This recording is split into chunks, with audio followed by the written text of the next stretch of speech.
Hola, muy buenas tardes, amigas y amigos dialogantes. Es un gusto poder compartir con ustedes un programa más de Diálogos con Café Oaxaqueño. Y bueno, hoy tenemos un programa muy interesante, de mucho interés por el contexto que estamos viviendo en nuestro estado. Y qué mejor que presentarles a una gran amiga que viene hoy a compartir con nosotros, pues todo su trabajo, su conocimiento, sus áreas de investigación acerca de un tema muy interesante que es mujeres indígenas, política y bueno, y muchos temas más que van a ir saliendo.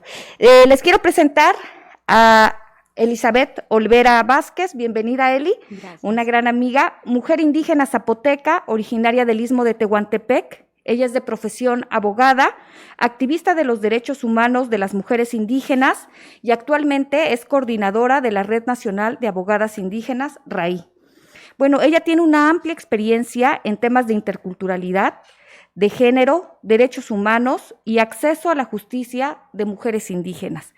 De verdad que una amplia experiencia, la cual reconozco y admiro mucho, Eli, y qué gusto que puedas estar con nosotros para que podamos dialogar estos temas de tanto interés y que, bueno, y que estamos viendo que en nuestro estado, pues, cada vez hay más participación de mujeres, alzando la voz, pidiendo, pues, una mayor igualdad, pero al mismo tiempo vemos temas, pues, que nos duelen y nos lastiman mucho, ¿no? Entonces, pues, a mí me gustaría, Eli, que iniciáramos este diálogo, que nos platicaras qué es la Red de Mujeres Indígenas y cómo es que surge en nuestro estado esta red tan importante.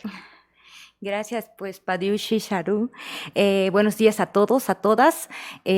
Agradecer muchísimo aquí a la amiga, que siempre es un placer estar en sus espacios de diálogo y todos los espacios que ella también colabora. Y pues admirar también tu trabajo, amiga Lula, y bueno, de comentarte que la Red Nacional de Abogadas Indígenas nace ya hace mucho tiempo, ya de eso del 2010. Somos un espacio, una organización que estamos integrada por mujeres indígenas, pero que tenemos algo en común, una particularidad, que todas somos abogadas, estudiamos la licenciatura en Derecho y bueno, estamos aproximadamente en 10 estados de la República, ¿no? Entre ellas Michoacán, Puebla, Estado de México, Yucatán, también estamos en Oaxaca, también en una parte de Baja California, Jalisco, y bueno, entonces la RAI nace con un sentido muy particular, que el tema central para nosotras es el acceso a la justicia de las mujeres indígenas, también el tema de la participación política de las mujeres indígenas,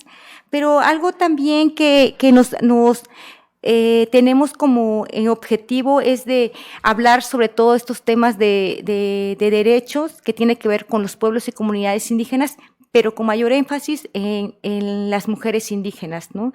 Con todo este tema de perspectiva de género, con el tema de derechos humanos, pero también con esta cuestión de la interculturalidad, que tiene que ver con algo muy importante y que de repente el acceso a la justicia desde el aparato estatal de repente es más complejo mirar. Entonces la RAI siempre nos hemos visto como un puente del derecho, es decir, nuestra dualidad de a la vez ser profesionistas en derecho, pero ser también de nuestros pueblos, conocer como toda estas formas y mecanismos propios de este sistema propio, nos permite ver cómo podemos hacer este gran puente, sobre todo en especial para garantizar el acceso a justicia de las mujeres indígenas como un tema de derecho humano. Entonces, la RAI ha sido pues la primera red en el país. Y bueno, ahora también hemos hecho una alianza con una red de abogadas de otros países de Latinoamérica, y pues eso nos da muchísimo gusto saber que también las mujeres indígenas nos estamos empezando a visibilizar como mujeres profesionales, mujeres que no solo hemos aportado desde la cultura, ¿no? Desde nuestra vestimenta, de nuestra lengua, sino también como mujeres profesionistas que hemos estado aportando no solo en el pasado, sino también en el presente. Sí, sin duda, aparte una red pues muy viva, ¿no? Porque vemos que actividades constantemente, hace poco tu participación, me parece, en Chile, ¿no? En una universidad de Chile. El miércoles tengo participación en la Universidad de Chile. Vamos a hablar sobre género y etnicidad, precisamente. Exacto. Con las Hermanas del Sur. Sí. No, pues muy, muy interesante. Y bueno, y qué mejor que tú con toda esta experiencia que tienes en el tema, nos platiques, vamos a vivir un proceso pues muy importante en nuestro estado, un proceso electoral muy amplio, y pues en ese contexto que nos ayudes a entender un poco, ¿no? Cómo está la participación política de las mujeres, bueno, en general, y pues específicamente las mujeres indígenas, ¿no? ¿Cómo debería de ser su participación? ¿Cómo está o cómo visualizas que viene la participación política?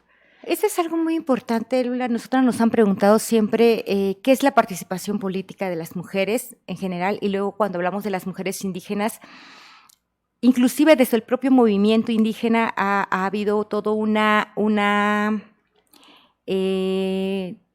de cierta manera, unas reflexiones y análisis en pensar que las mujeres han estado participando, que las mujeres indígenas, su participación sigue estando como presente, salvo que no de una manera similar como se hace en las ciudades. Entonces, yo quisiera explicar un poco también al auditorio que viéramos que en nuestro país, recordemos que nuestro país es un estado pluricultural, ¿no? Y eso no solo lo decimos nosotras, sino lo dice la propia Constitución en su artículo 1, ¿no? Es decir, somos un estado pluricultural. ¿Qué quiere decir eso? Que somos un estado diverso, donde existimos diferentes pueblos y comunidades que también tienen sus propios mecanismos y sistemas, ¿no? de funcionar.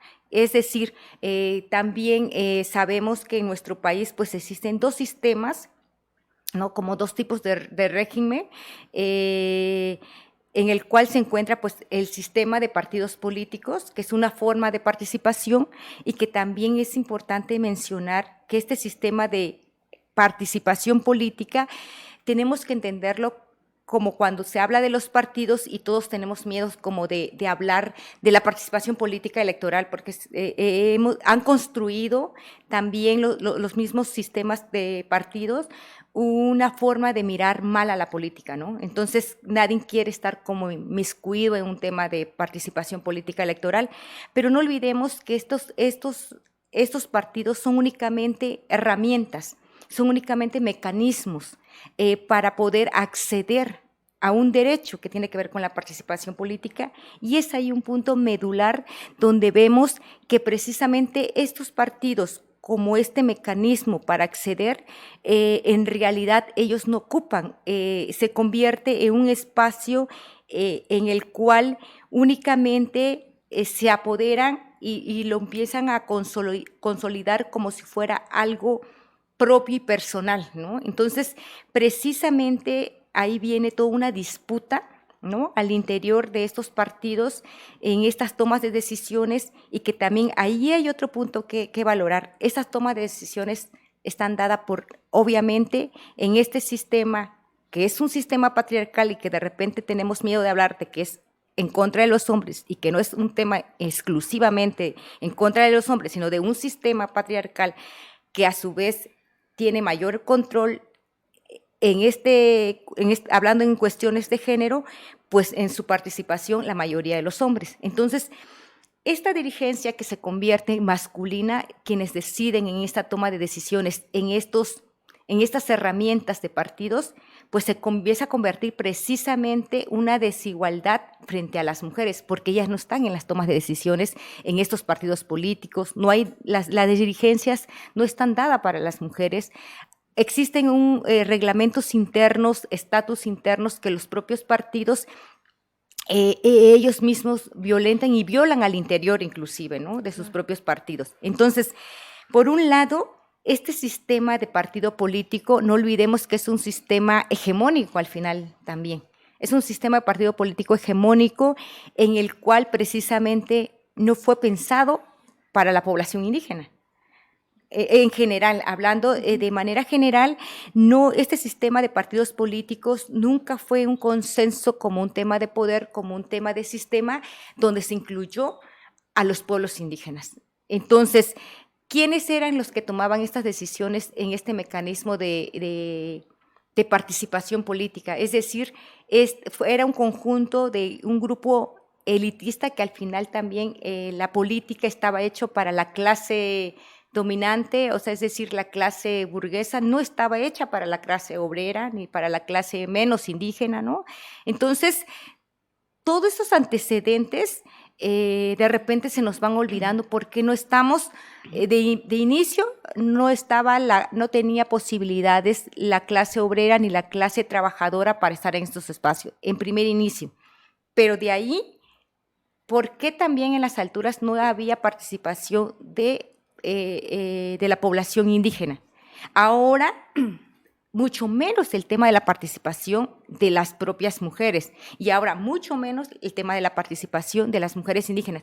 Si vamos desmenuzando el tema de la desigualdad, entonces nos vamos dando cuenta que cada vez las mujeres indígenas vamos quedando en un escalafón cada vez más arraigado, en el cual para acceder está todavía en la actualidad muy complejo. Ese es por un lado, y por el otro lado, no olvidemos que tenemos otro sistema, que es el sistema normativo indígena, que está reconocido constitucionalmente o conocido de manera más coloquial, el de usos y costumbres. ¿Y por qué también se cambió el término de usos y costumbres? Y fue una lucha de los mismos pueblos. Es decir, el tema de usos y costumbres es un término un poco peyorativo en decir que las comunidades solo hacen pues cosas que se han ido como acostumbrando, usos, costumbres, que como un tema menor. Y que también sabemos que la población no indígena también tiene sus propias costumbres y propias formas de vida.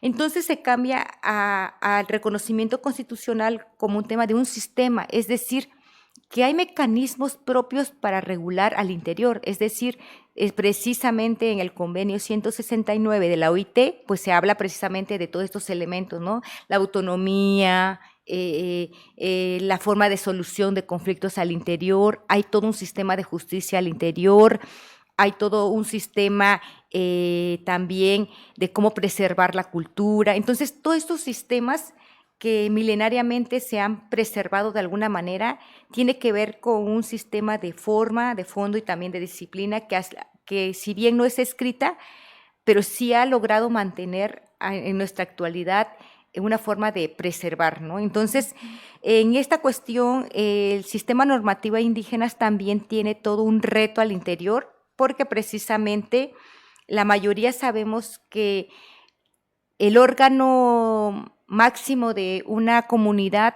pues es la asamblea, ¿no? Es como el órgano máximo, pero también vemos que este órgano máximo de la asamblea, pues en un porcentaje mínimo participan las mujeres, de inicio. Entonces, la toma de decisiones en estas asambleas, pues no están las voces también de las mujeres. Efectivamente, muchos dirán, porque aquí hay un reto, inclusive en las instituciones, ¿no?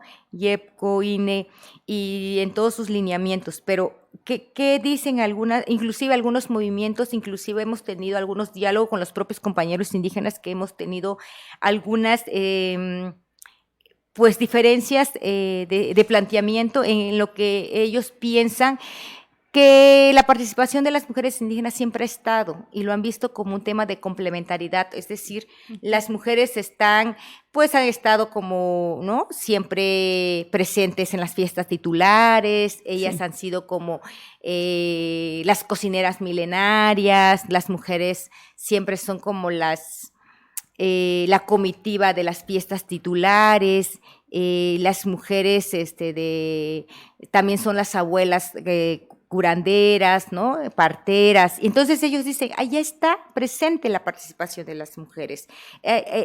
No está invisibilizado. Y efectivamente, en una cuestión general, las mujeres siempre han estado participando. Pero cuando se trata de nombrar esos espacios en términos de valor, nos vamos dando cuenta que son espacios de no toma de decisiones. Y en una comunidad, lo que beneficie o perjudique, al final también permea en la vida de las mujeres.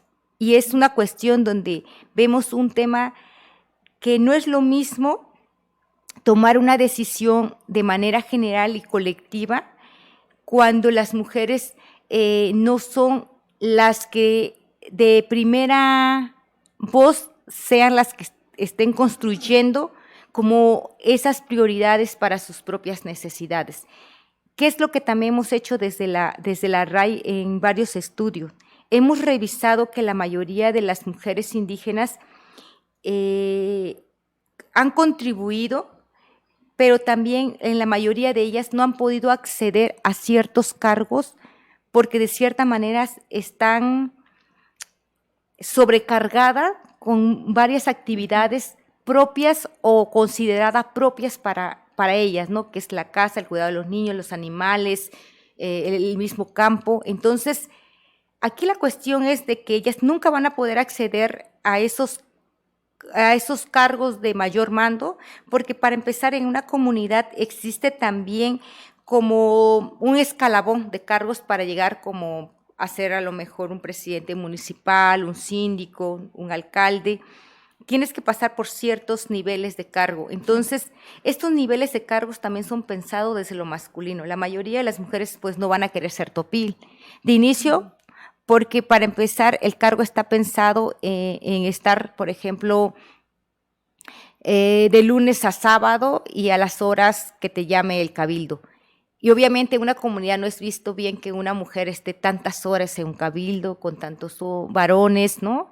Y la misma comunidad va imponiendo como ciertos también estereotipos que a la mujer no le permite romper de la noche a la mañana con esos estereotipos. Ahora, lo que hemos pensado es que deberíamos de revalorar como todas estas cuestiones que hacen las mujeres. Es decir, no se trata de que de noche a la mañana las mujeres dejen de hacer quizás las contribuciones que han hecho durante muchos años, o que tengan que hacer las mismas actividades de los varones, o los varones tengan que hacer ahora todas las actividades de las mujeres. Más bien yo creo que tendría que tener el mismo valor que una mujer sea la quien realiza en las fiestas titulares los alimentos de toda la comunidad, más de 100 gentes, que tenga el mismo valor que la actividad que hace un topil, y que ambos tengan como el mismo puntaje, ¿no? Y que ella le permita ya esa actividad que hace por su propia cuenta, con esa actividad ella ya tenga acceso a poder aspirar a otro cargo. Entonces creo que ahí sí estaríamos hablando que se está revalorando y resignificando las actividades propias de las mujeres. Pero mientras esas actividades que hagamos las mujeres no se retomen bajo este mismo nivel de valor socialmente, entonces las mujeres vamos a seguir exigiendo realizar ya no las mismas actividades que hacemos. Ahí ha habido como un conjunto, y de repente también los propios compañeros varones han tenido como toda esta cuestión de decir, ahora las mujeres, si ellas ya no realizan las actividades que hacen al interior de las comunidades, ¿por qué han pensado? Y esto viene desde afuera, ¿no? De repente culpabilizar a las propias mujeres indígenas que han salido y que al llegar a la comunidad, ellas son como las que pervierten a la comunidad, como que ellas han dejado de ser, inclusive la identidad se pone en juego. Es decir, una mujer indígena al salir de su comunidad al interior, cuando vuelve, está en juego su identidad. Pero también al estar en la ciudad, la mujer sigue estando en juego su identidad. Porque es decir, porque ya no te comportas casi como en el pueblo, o ya se quiere creer como de ciudad, o ya empiezan también a estereotipar a la mujer indígena en decir, pero ¿cómo es que es indígena? Porque bien que a lo mejor tiene un teléfono celular, o porque ahora se viste ya no diario como con la vestimenta del pueblo, ¿no? Entonces la identidad siempre en la mujer está cuestionada a distinta de los varones, y esa es un tema muy importante que permea precisamente para el tema de la participación política al interior. Y bueno, ahora no hablemos de las mujeres indígenas que quieren ser partes de un partido. Si de por sí en su propio sistema, que conocen más, que están un poco más identificadas, ha sido como todo un reto, un desafío, entonces las mujeres indígenas, para aspirar en un partido político ha sido más complejo. Es decir, la mayoría de las mujeres solo han sido considerada la militancia de los partidos políticos, en general de las mujeres. Ahora, si hablamos de las mujeres indígenas, pues siempre han estado en espacios precisamente considerado un tema más de servidumbre. Las mujeres indígenas nos ven más trabajando para las casas, en un espacio más de trabajo informal. Las mujeres indígenas son vistas más en espacios en el cual no son ponderantes. Claro. Y precisamente cuando ven que una mujer indígena milita en un partido, inclusive también es señalada, pues, como que también se romantiza un poco el tema de ser indígena, ¿no? El decir, pues mira, ¿no? Como que la indígena bien que está en el partido, bien que le gusta el poder, bien que, ¿no? Es una ambiciosa, como todos estos elementos que permean como si no tendría que existir en ti, ¿no? Como esta pureza, como este puritismo que empiezan a colocar nuevamente por este tema de la identidad. Entonces, la mayoría de las mujeres que están incluidas dentro de los propios partidos, ellas también se ven obstaculizadas por esta cuestión y bueno, el que ellas lleguen a aspirar de inicio para ser las candidatas de su propio partido, pues es todo un reto infinito. Si de por sí las mujeres para ser las candidatas de su propio partido es complejo, de las mujeres indígenas doblemente, ¿no? Y pues bueno, se han hecho acciones afirmativas y está la ley, ¿no? De paridad, pero ¿cómo garantizar en la práctica? ¿Cómo garantizar, materializar todos estos derechos? Entonces... Sí, no, pues sin duda, Eli, lo que nos estás platicando es algo sumamente importante, interesante para entender el contexto, ¿no? También para muchas mujeres que a lo mejor no formamos parte de una comunidad indígena, pero que nos interesa conocer. Yo creo que ha sido muy clara tu participación y muy interesante. Y bueno, y dentro de todo esto que nos platicas, me queda claro que una constante que acompaña siempre, pues también ha sido la violencia. En todo esto que nos has platicado, pues sin duda lo hemos transformado, ¿no? Como bien sabemos, diferentes tipos de violencia, pero pues que desafortunadamente van acompañando el camino de las mujeres, ¿no? Entonces, en este sentido, me gustaría que nos comentaras, ¿no? Con la experiencia que tienen, ¿cómo ha ido, al menos el tema de la violencia considero que está más en la boca de todos y esto al menos hace que la violencia no se siga normalizando, ¿no? Como muchos años atrás. Y entonces en las comunidades indígenas necesitamos pues mucha información también, tanto como en todos los espacios, ¿no? Pero que nos platiques qué hay respecto a esto en las comunidades y cómo es que se habla y se aborda estos temas para tampoco llegar de un momento a otro y hacer cosas que afecten, ¿no? A la propia comunidad. Sí, yo quisiera reflejar un tema cuando hablamos de la violencia en todo este tema de la participación política o la violencia, pues creo que la principal violencia, la violencia más como este abanico de donde surgen la mayoría de las violencias, pues es esta violencia sistemática. Es decir, ¿qué es la violencia sistemática? Es que en este sistema económico, político, social, pues de cierta manera no es nuevamente, es decir, no es un sistema incluyente y el sistema no es de ahorita, el sistema es de siglos anterior, un sistema que en nuestro país tiene, que es un sistema nuevamente hegemónico, un sistema situado desde la colonia, ¿no? Tenemos un sistema económico, social, político, donde inclusive pues nuestra justicia es hegemónica, ¿no? Es una justicia etnocentrista, además, que también permea desde un pensamiento, pues, pues europeo, un pensamiento que tiene que ver precisamente desde toda esta invasión que se ha tenido en nuestro país, Latinoamérica. Y precisamente este país se ha situado mediante esta violencia sistemática que tiene que ver con la violencia de discriminación y racismo.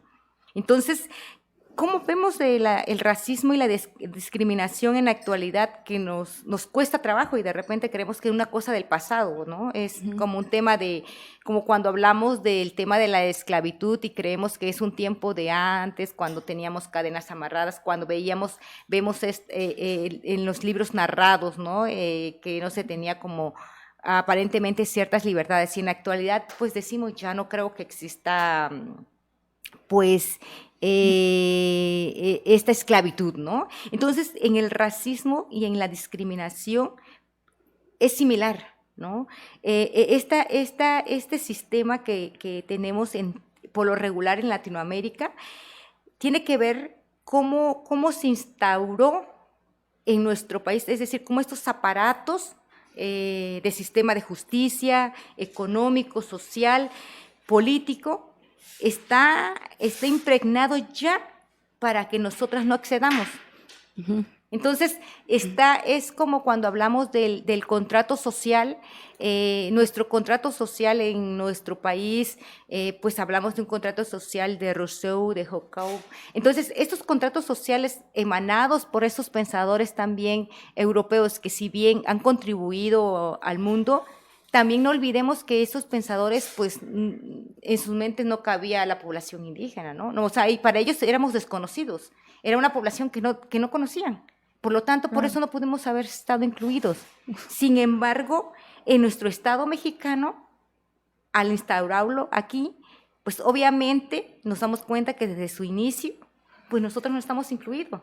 Y precisamente por eso es el señalamiento, a través de toda esta lucha actual, ahora en todo el movimiento indígena, y sobre todo en nuestro país a partir de los años del 93 y 94, cuando viene todo este levantamiento del movimiento ZLN, precisamente es cuando se empieza a visibilizar algo que pensaban que no existía ya en nuestro país, ¿no? Claro. Y precisamente el pensamiento del mestizaje, de decir, pues, en nuestro país todo ya estaba como después de la colonia, ya estábamos como, de cierta manera, ya era la población pues mezclada, ¿no? En palabras como más entendibles, ¿no? Como que veíamos que ya éramos una cuestión, pues ya todos estábamos como en igualdad, como también creer que eso nos llevaba a la igualdad. Entonces, creo que por ahí también es importante mencionarla porque precisamente los pueblos indígenas se ha tenido una lucha primero, por eso se habla mucho de la visibilidad. Okay. Es decir, lo invisible era el pensar que ya no existía población indígena en nuestro país. Inclusive la mayoría de la gente que somos del propio país se sorprende de nuestro propio país porque no conoce nuestro país. Los del norte se sorprenden del sur. Nada más con eso decimos todo, ¿no? Entonces, somos del mismo país, pero cuando vieron en el movimiento del 93-94, cuando empiezan a visibilizar el movimiento zapatista y a reivindicar todo el tema del movimiento indígena, pues la misma gente del país estaba sorprendida. Claro. Es decir, ¿dónde estaban esas personas? ¿Quiénes son? ¿Dónde vivían? Claro, sin duda todo lo que nos dices es completamente, pues muy cierto, ¿no? Cómo hemos vivido y la importancia que tienen estos temas de cada vez pues difundirlos más y aprender más acerca de estos temas. Oye, Eli, pues la plática ha estado muy, muy, muy rica contigo y acompañados de un delicioso café, pero pues el tiempo es muy corto en el programa. Pero nos gustaría que antes de finalizar el programa nos compartas de tu siguiente participación en Nuevas Miradas de Género y Etnicidad para la gente que esté interesada en continuar aprendiendo de este tema. ¿Dónde podemos ver si tienen alguna página o si tienes alguna página donde podamos ver esta información? Pues, lo va a transmitir En la plataforma de la Universidad de Chile, pero también nosotros lo vamos a difundir en nuestra plataforma de Facebook de la Red Nacional de Abogadas Indígenas, también nos pueden seguir, ahí vamos a estar el día 24, miércoles, a las 19 horas, horario de Chile.